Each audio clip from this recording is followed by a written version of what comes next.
दोस्तों, क्या कभी आपने भूतिया जहाज या विमान के बारे में सुना है? अगर नहीं तो फिर शायद आप ईस्टर्न एयरलाइंस की फ्लाइट 401 के बारे में नहीं जानते होंगे। फ्लाइट 401 को भूतिया जहाज के नाम से भी जाना जाता है, और ऐसा क्यों, ये जानने के लिए आपको इस वीडियो को अंत तक देखना होगा। 29 दिसंबर 1972 में ईस्टर्न एयरलाइंस की फ्लाइट 401 163 यात्रियों और 13 क्रू मेंबर के साथ रात 9:20 पर न्यूयॉर्क के जॉन कैनेडी इंटरनेशनल एयरपोर्ट से फ्लोरिडा के मायामी इंटरनेशनल एयरपोर्ट के लिए उड़ान भरती है। इस समय विमान को उड़ा रहे थे 55 वर्षीय फ्लाइट कैप्टन बॉब लॉफ्ट, जो कि एक बेहतरीन पायलट थे और इन्हें करीब 29,700 फ्लाइट आवर्स का अनुभव था। वहीं इनके को पायलट के तौर पर 39 साल के स्टॉक स्टील मौजूद थे, जिन्हें कुल 5800 फ्लाइट आवर्स का एक्सपीरियंस था। साथ ही फ्लाइट इंजीनियर की भूमिका में 51 साल के डॉन रेपो मौजूद थे, जिन्हें 15,700 फ्लाइट आवर्स का अनुभव था। दोस्तों, उस रात 9:20 पर न्यूयॉर्क के जॉन कैनेडी इंटरनेशनल एयरपोर्ट से उड़ान भरने के बाद प्लेन में सब कुछ सामान्य चल रहा था। यात्री अपनी यात्रा का लुत्फ उठाने में व्यस्त थे, तो वहीं क्रू मेंबर भी अपने काम में लगे हुए थे। जहाज को उड़ते हुए अब लगभग 2 घंटे का वक्त बीत चुका था और अब समय हो चुका था 11:30 का। इसी समय इस जहाज को मायामी के ऊपर उड़ते हुए मायामी इंटरनेशनल एयरपोर्ट पर लैंड करना था। इसलिए जहाज के मुख्य पायलट बॉब लॉफ्ट के द्वारा जहाज की लैंडिंग गियर लीवर को नीचे किया गया। आपकी जानकारी के लिए बता दें कि लैंडिंग गियर एयरप्लेन को टेक ऑफ और लैंडिंग के दौरान मदद करता है, और लैंडिंग गियर के खुलते ही नोज गियर नाम के इंडिकेटर का रंग हरा हो जाता है। लेकिन यहाँ कुछ अलग हुआ। दरअसल को पायलट स्टोक स्टील ने जब उस इंडिकेटर की तरफ देखा तो वहां उन्हें कुछ हैरान कर देने वाला नजारा दिखा। दरअसल लीवर के नीचे होने के बाद भी इंडिकेटर जला ही नहीं था। स्टॉक स्टील ने तुरंत ही ये बात अपने कैप्टन बॉब को बताई। कैप्टन बॉब ने एक बार फिर से लीवर को उठाकर नीचे गिराया, लेकिन इस बार भी यह इंडिकेटर नहीं जला। दोनों पायलट को समझ नहीं आ रहा था कि आखिर यह इंडिकेटर जल क्यों नहीं रहा था, और बिना किसी इंडिकेटर के जले हुए वो उस बात का अंदाजा भी नहीं लगा सकते थे कि प्लेन का लैंडिंग गियर खुला है कि नहीं।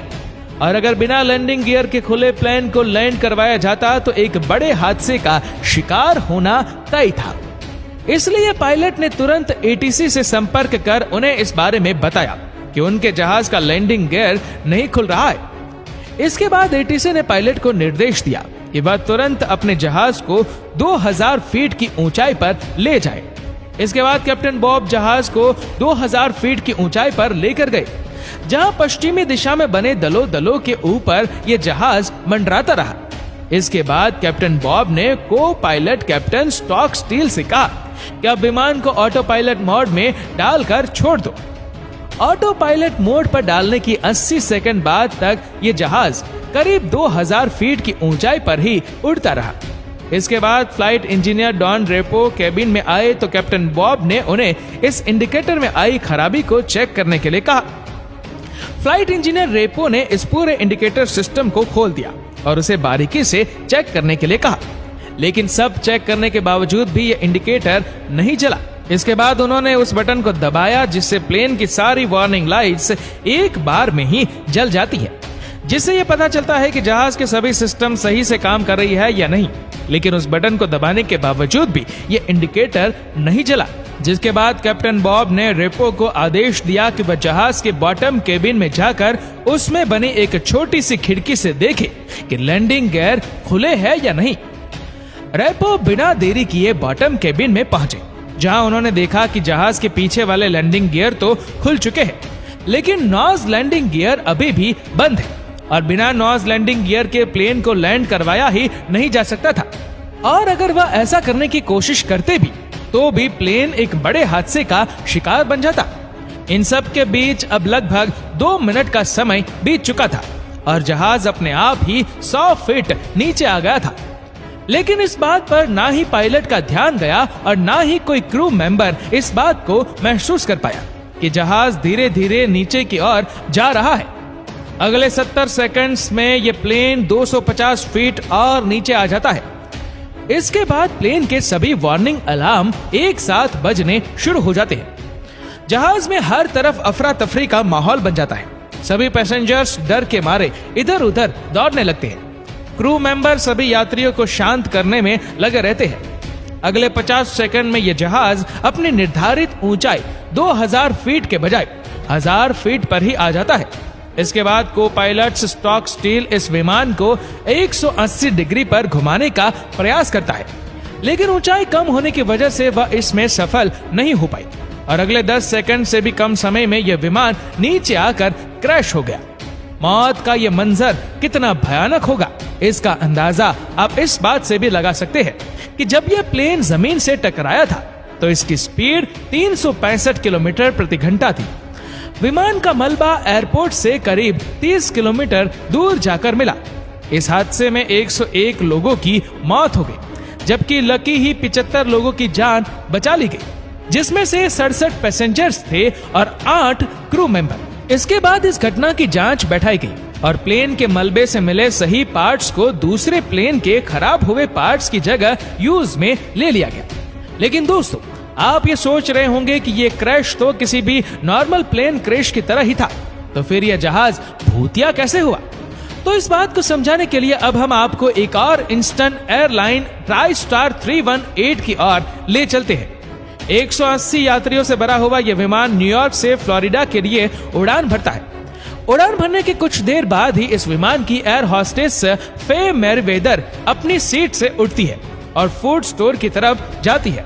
फूड स्टोर में जाकर जैसे ही मैरी ने खाना गर्म करने वाले ओवन की तरफ अपना हाथ बढ़ाया तो सामने का दृश्य देखकर उनकी सांसें थम गई।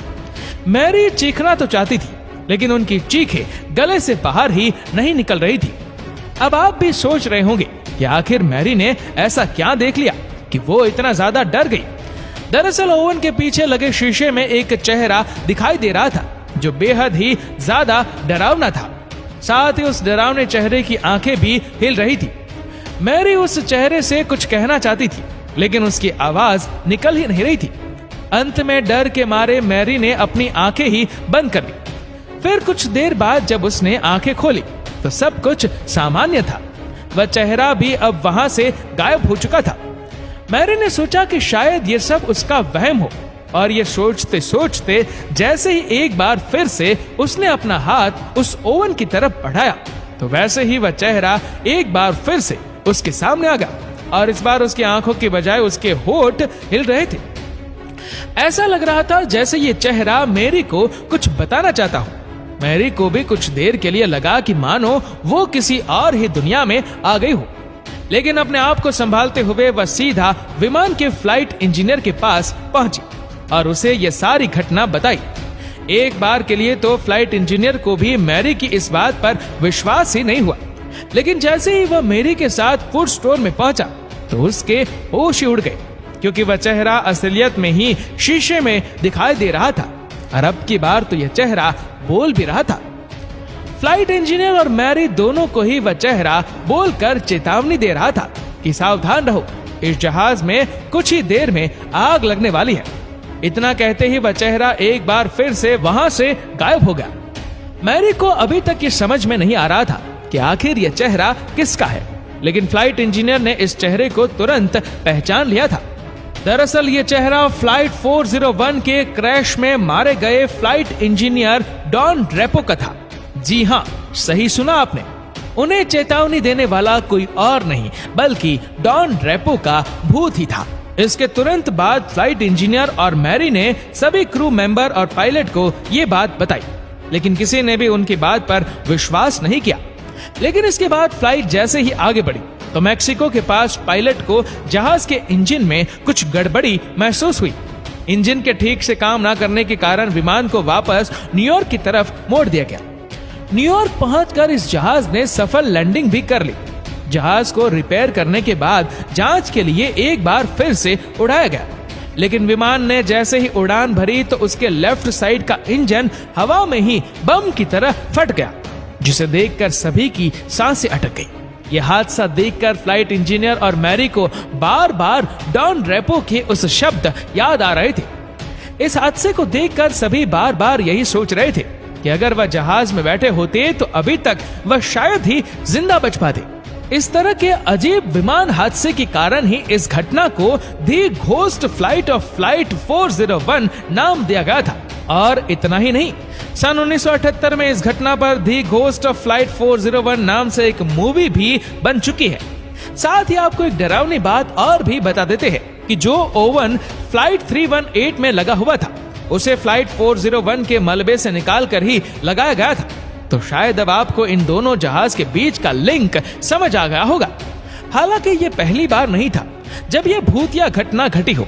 फ्लाइट 401 के क्रैश होने के बाद कई बार ऐसी घटनाएं देखने को मिली थी और सबसे ज्यादा चौंका देने वाली घटना ईस्टर्न एयरलाइन के वाइस प्रेसिडेंट के साथ घटी।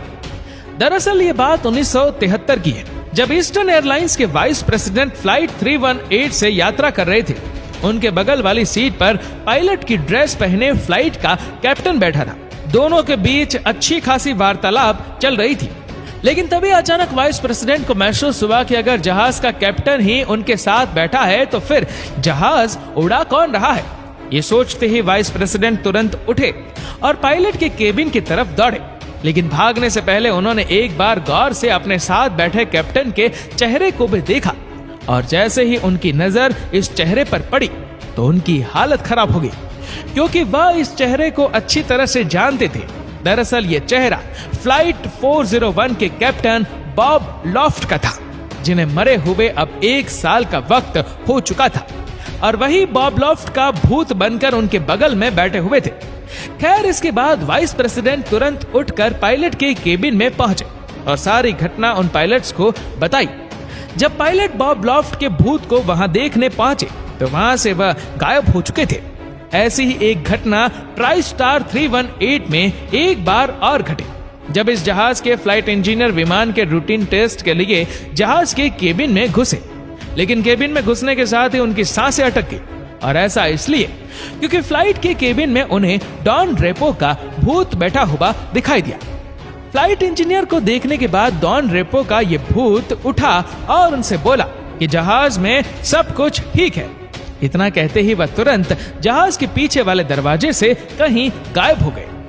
जब इस तरह की घटनाएं बढ़ने लगी तो कंपनी ने सच्चाई का पता लगाने के लिए एक जांच कमेटी बिठाई, लेकिन अब इस जांच कमेटी का एक अधिकारी मायामी से अटलांटा की यात्रा पर थे, तो उन्हें भी पायलट के केबिन में डॉन रेपो का भूत काम करते हुए दिखाई दिया। ईस्टर्न एयरलाइंस 401 के क्रैश होने और उसके बाद होने वाली भूतिया घटना ऊपर जॉन ली फुलर द्वारा दी घोस्ट ऑफ फ्लाइट 401 नाम की एक किताब भी लिखी गई। इस बुक में बताया गया है कि एयरलाइंस 401 क्रैश होने के बाद कई जहाजों के साथ भूतिया घटनाएं घट चुकी है, और जिन जिन विमानों में भूतिया घटनाएं घटी वह इसलिए क्योंकि जहाजों में फ्लाइट 401 के मलबे से बचे हुए विमान के हिस्से को निकालकर इस्तेमाल किया गया था। शायद यही वह कारण था कि इन सभी विमानों में भूतिया घटनाएं देखने को मिल रही थी। खैर, चाहे जो कुछ भी हो, लेकिन कहीं ना कहीं डॉन रेपो के मरने के बाद भी अपना फर्ज पूरा किया और कई लोगों की जिंदगी बचा ली थी, वरना उस दिन फ्लाइट 318 का भी वही हाल होता जो फ्लाइट 401 का हुआ था। तो दोस्तों, इस वीडियो को लेकर आपकी क्या राय है नीचे कमेंट करके जरूर बताएगा, और अगर आपको वीडियो अच्छा लगा हो तो इस वीडियो को लाइक करेगा, शेयर करेगा ज्यादा से ज्यादा लोगों तक, और ऐसी ही और भी रोचक जानकारियों के लिए सब्सक्राइब करें हमारे यूट्यूब चैनल को और फेसबुक पर फॉलो करें हमारे पेज को। धन्यवाद।